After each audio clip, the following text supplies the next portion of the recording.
Un but, une passe décisive et la meilleure note du match. Franchement, quand un joueur sort une performance comme ça marque les esprits, non? Ah oui, clairement. On parle aujourd'hui de Demba Sek, l'attaquant sénégalais qui joue aux Partisans de Belgrade, et de son match référence là lors de la victoire 3-0 de son équipe contre Mladost Loukani. Exactement, un mat qui a fait pas mal de bruit. Et justement, notre point de départ, c'est un article de Sénépost qui a bien décortiqué cette prestation. Alors, l'idée ici, c'est pas juste de relire l'article, mais vraiment de s'immerger dans les chiffres, Oui, de comprendre ce qu'ils nous disent sur la forme de Demba Sek là, à ce moment précis, et puis d'explorer un peu les implications que la source évoque, notamment sur un possible retour en équipe nationale. tout à fait. Alors, allons-y, on décortique ensemble cette performance qui a fait parler. C'est une très bonne approche. Parce que ce match contre Mladost Loukani, remporté 3-0 par le Partizan, il offre une matière assez riche, en fait. Oui. Au-delà du score, qui montre déjà une certaine maîtrise de l'équipe, c'est vrai que les projecteurs se sont vraiment braqués sur Demba Sek. Bah oui, un buteur, un passeur décisif. C'est ça, c'est les actions qui sautent aux yeux tout de suite. Mais l'article insiste sur un autre indicateur important, c'est la note flash score. Ah oui, cette fameuse note de 8,9. L'article le dit bien et c'est important, je trouve que c'était la meilleure note attribuée. Absolument. Non, non, pas du tout. Une note aussi élevée, ça suggère une influence qui va bien au-delà des simples stades de but et de passes décisives, quoi. C'est ça. Précisément. Ce 8-9, c'est pas juste un chiffre pour faire joli, hein. Il est censé résumer une performance globale vraiment de très haut niveau. Et pour comprendre d'où elle vient, cette note? Voilà, il faut plonger dans les détails statistiques que donne la source, et c'est là qu'on voit se dessiner le portrait d'un joueur qui était partout et efficace. Bon, commençons par le début alors. Le temps de jeu, 90 minutes. Oui, Ça peut paraître basique, mais bon, jouer tout le match, surtout pour un joueur offensif, c'est déjà un signe, non? Confiance du coach, bonne condition physique. absolument. Rester sur le terrain 90 minutes, surtout dans un match comme ça, maîtrisé, où on aurait pu faire tourner, ça montre son importance tactique. Oui. Mais il y a plus révélateur encore, je trouve, c'est le nombre de ballons touchés. 67. Ah oui, 67. Oui, ce chiffre, il mérite qu'on s'y arrête un petit moment. 67 ballons touchés.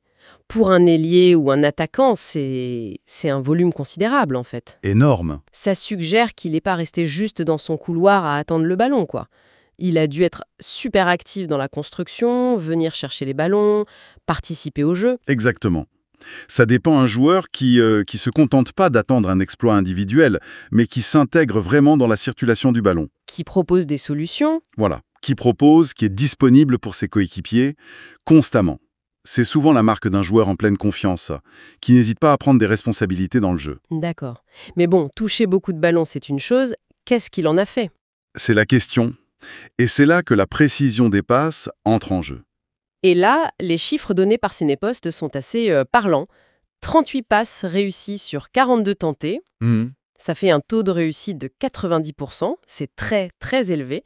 Surtout pour un joueur offensif qui, logiquement, prend plus de risques dans ses passes pour casser les lignes, non? C'est un point crucial, oui. 90% de passes réussies pour un attaquant, c'est remarquable. Ça montre une grande justesse technique, une bonne lecture du jeu. Il n'a pas fait que des passes faciles en retrait, on imagine. Non, bien sûr que non. Pour qu'un joueur offensif atteigne ce niveau de précision, il faut une vraie qualité, dans le geste et dans la décision. Et justement, l'article détaille sa performance dans une zone clé, le dernier tiers adverse. Oui, C'est souvent là que ça devient compliqué pour les attaquants, avec la densité, la pression. Comment il s'en est sorti, lui? et c'est peut-être là que sa perf est la plus impressionnante, comme le souligne l'article. Dans ce fameux dernier tiers, la zone de vérité, Oui, il a réussi 14 passes sur 16 tentées. 14 sur 16. Oui, donc un taux de réussite de 88%. Maintenir un tel niveau de précision, là où il y a moins d'espace, où chaque ballon perdu peut coûter cher, C'est énorme. c'est la signature d'un joueur qui a les visions, sang-froid et qualité technique sous pression. 88% dans le dernier tiers, Mhm. ça veut dire qu'il a été non seulement présent, mais aussi juste influent dans les zones dangereuses. C'est ça. Ça va au-delà du simple dribbleur ou finisseur. Ça montre une capacité à construire, à être décisif par la passe dans les moments importants. L'article mentionne aussi un autre aspect, les passes longues. Oui, un petit détail qui aurait pu passer inaperçu, mais que la source relève. 3 passes longues tentées, 3 réussies. Ah, un 100%. Un 100% sur cet exercice. Bon, ça peut sembler anecdotique à côté des autres chiffres, mais ça complète le tableau. Ça montre sa capacité à varier le jeu, à chercher vite la profondeur, ou à renverser le jeu, avec précision. C'est une corde de plus à son arc. Donc, si on récapitule un peu ce côté stats, présence constante sur 90 minutes, grosse implication dans le jeu avec 67 ballons, très propre techniquement avec 90% de passes réussies, Oui. efficacité redoutable en la zone décisive 90% dans le dernier tiers, et ce 100% sur les passes longues. Plus son but, sa passe décisive. Et l'article dit aussi une occasion créée pour un coéquipier. C'est ça. L'image qui se dégage, c'est celle d'une performance hyper complète en fait. C'est exactement la conclusion qui ressort de ces chiffres.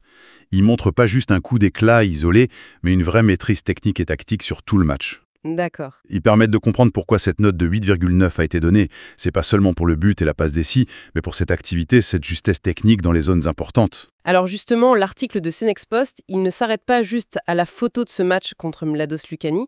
Il essaie de mettre ça en perspective. Oui. Et c'est là que l'analyse devient particulièrement intéressante, je trouve, en faisant le lien avec le passé du joueur et son potentiel avenir international.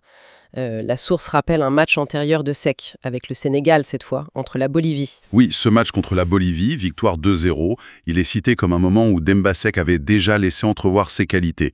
Il est même qualifié d'excellent ailier gaucher selon les termes rapportés par l'article. D'accord. Et Senepost utilise ce souvenir pour contextualiser la performance contre Mladost. L'idée derrière, c'est que les qualités vues contre Mladost, la percussion, la justesse dans le dernier tiers, la capacité à être décisif, elles correspondent bien à ce profil d'ailier moderne qu'on avait déjà vu un peu en sélection. Donc, cette référence au match contre la Bolivie, ça sert un peu de point de comparaison pour dire « Regardez, le potentiel était là ». Et ce match contre Mladost, c'est une confirmation éclatante. C'est un peu ça, oui. Mais alors comment on explique, comme le soulève l'article, qu'un joueur décrit comme ça, avec ses qualités, n'ait jamais été convoqué sous l'ère du sélectionneur Pape Thiaw? Toujours d'après la source, hein. C'est la question que pose l'article de manière implicite. Il crée une sorte de tension. D'un côté, un joueur talentueux décrit comme excellent ailier gaucher après un match international et qui confirme avec une super perf en club. Oui. Et de l'autre, une absence prolongée des listes du sélectionneur de l'époque. L'article, il n'apporte pas de réponse définitive sur les raisons, hein. Choix tactique, concurrence, manque de régularité avant cette bonne période. La source ne s'aventure pas là-dedans. Argumenté. L'article mentionne aussi les stats globales de Seck pour la saison en cours, au moment de l'écriture. 3 buts, 3 passes décisives en championnat. Ah oui, c'est pas mal. Et il est même positionné, d'après Senepost, parmi les ailiers sénégalais les plus performants en championnat sur cette période.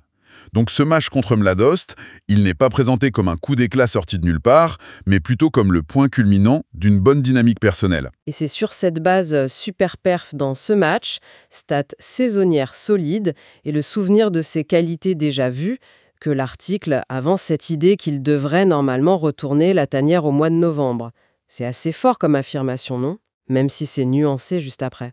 Oui, la nuance est capitale, et l'article prend soin de l'ajouter.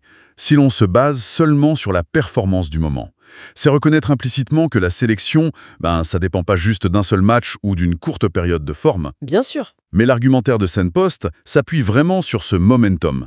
Il ajoute d'ailleurs un autre élément factuel pour renforcer son propos, la position du Partizan de Belgrade. Oui, effectivement, l'article souligne que le Partizan était à ce moment-là leader du championnat serbe, devant le grand rival, l'Étoile Rouge de Belgrade. Exactement. Indéniablement, évoluer et performer dans une équipe qui joue les premiers rôles, qui a la pression du résultat chaque semaine, c'est un indicateur important pour un sélectionneur.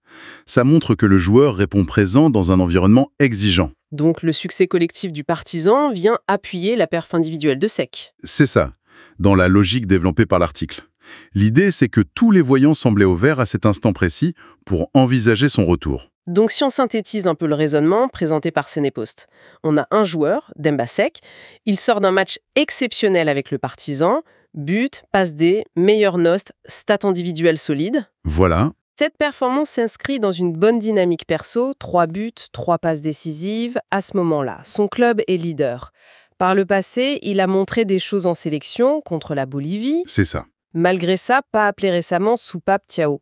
Conclusion de l'article, sur la base de cette forme du moment et de ce contexte favorable, un retour en sélection en novembre semblerait logique, ou en tout cas justifiable. C'est une excellente synthèse de l'argumentaire rapporté.